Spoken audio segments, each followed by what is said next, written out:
All right, with us now is Paul Wight. The first question will be from Jim Barcelone of the Miami Herald, followed by Nick Hausman of Wrestling Inc.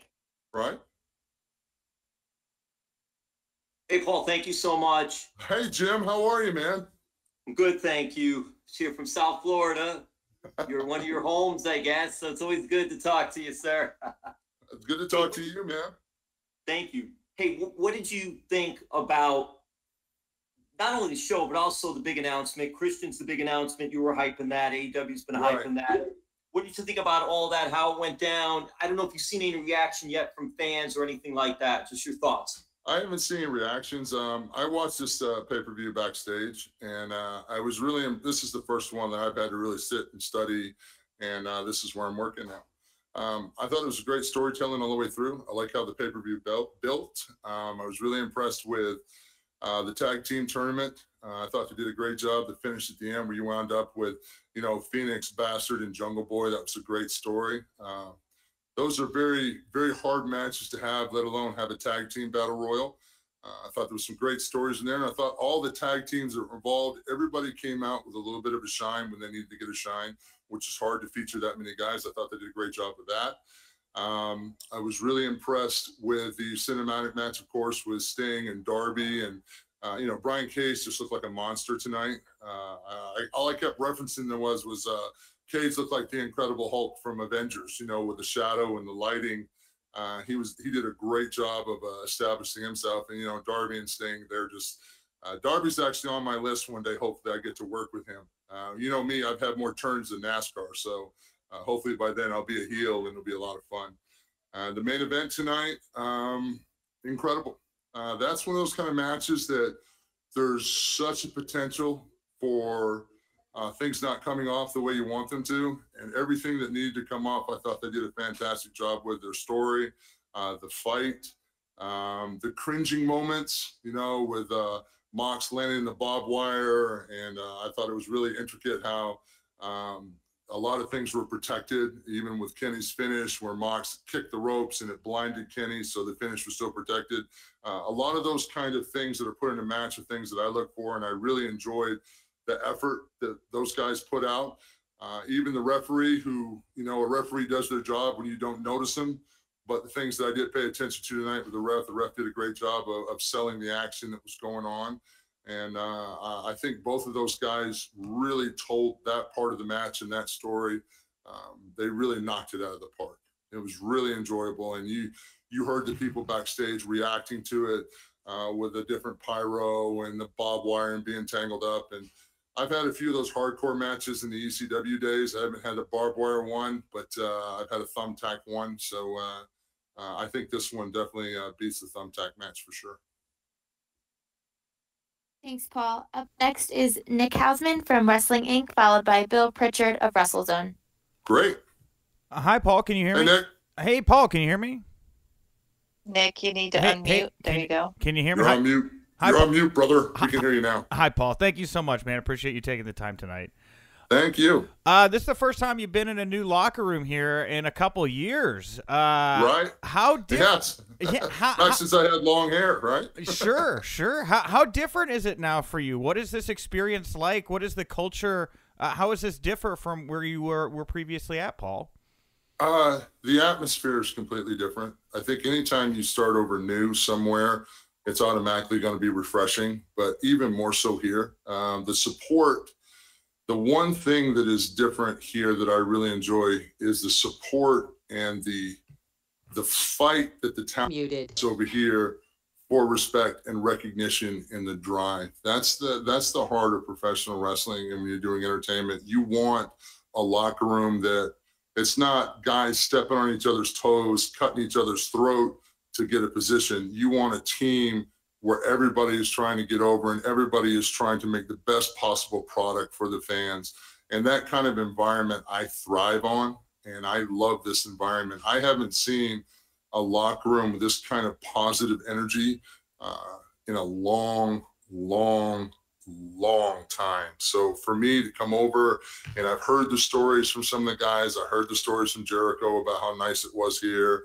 And I talked to Cody and Billy Gunn and people I've known for a long time. They said, it's different over here, Paul, it's different. And to come over here and actually see that and see that support and see just the attitude in the locker room, it's so invigorating. It's like getting a blood transfusion. I would have to say, like, I feel like a young kid all over again. I can't wait to get out there and do my job and then lace up my boots and get to perform with these athletes and get to know them. Thanks, Paul. Up next is Bill Pritchard of WrestleZone, followed by AJ of the AJ Awesome Show. Hey, Bill. Hey, Paul. How are you? Fantastic.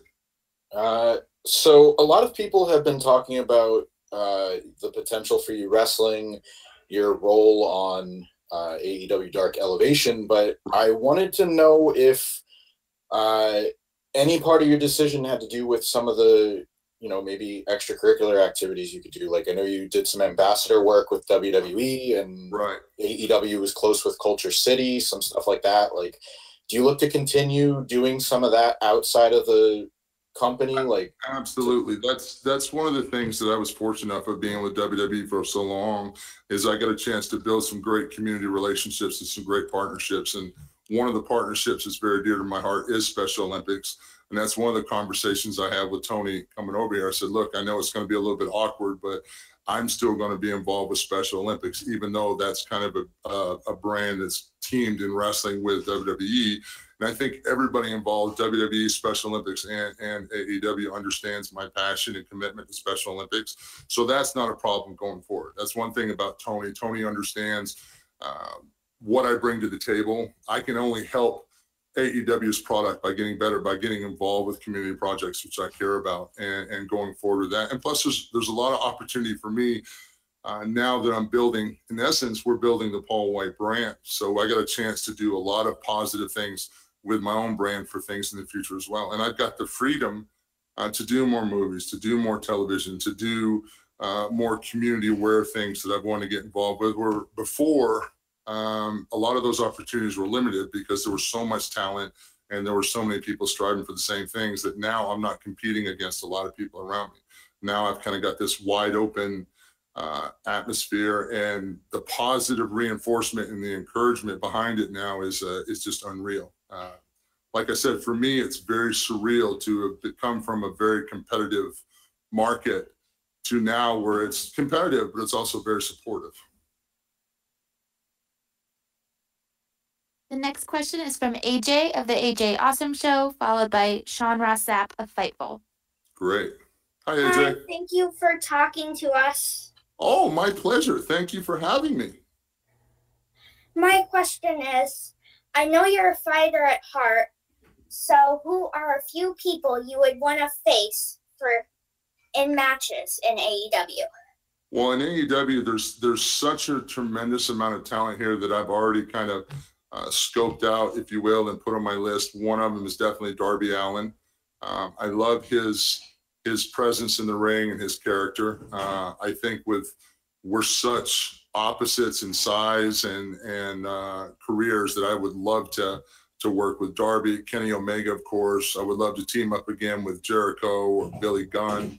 I would love to work with those guys in the team. There's some big guys here that I would definitely like to work with. Lance Archer probably is at the top of my list right now. Luchasaurus, Brian Cage, Wardlow.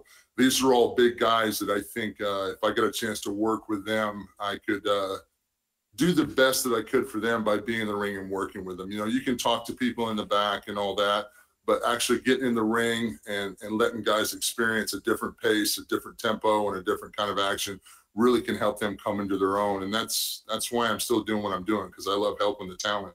Don't get me wrong, I love performing too, but I also love making the business better. Thanks, Paul. Sean Ross Sapp is up next.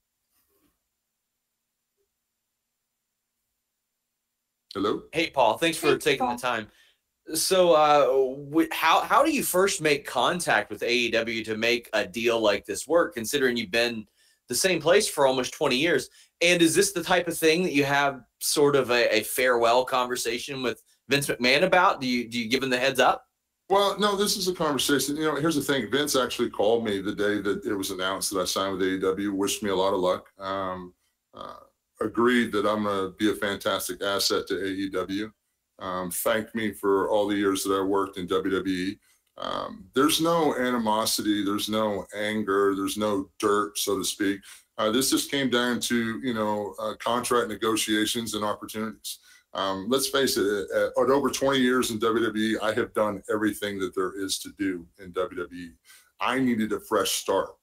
And for me, I think Vince understands that and understands me as a talent. And this was that opportunity for me to do that. But, you follow the rules. You don't, like I couldn't reach out to Tony Khan or AEW while I was still under contract, and I didn't. I came to terms with a mutual dissolution of services when I left WWE. There's no anger in it. I needed the freedom to pursue different opportunities. And when that contract came to an end, that was the thing where I took a big leap of faith and hoped that my reputation in the industry and the work that I've done would earn me a meeting with Tony Khan, and this was be able to talk to him and hope that he would understand that I could be an asset for AEW. And when my contract expired, which is really great, actually I got a chance to drive up to Jacksonville, and Tony and I had a meeting at like 10 o'clock at night in his office, and we talked about wrestling and psychology and what I wanted to do at AEW. And one of the big passions that I've had for a long time is getting into color commentating, and trying to bring my experiences from the ring, like a great Gorilla Monsoon or Jesse Ventura were able to bring to the commentary to help get the talent in the ring over more and help tell their stories. I was looking forward to that opportunity.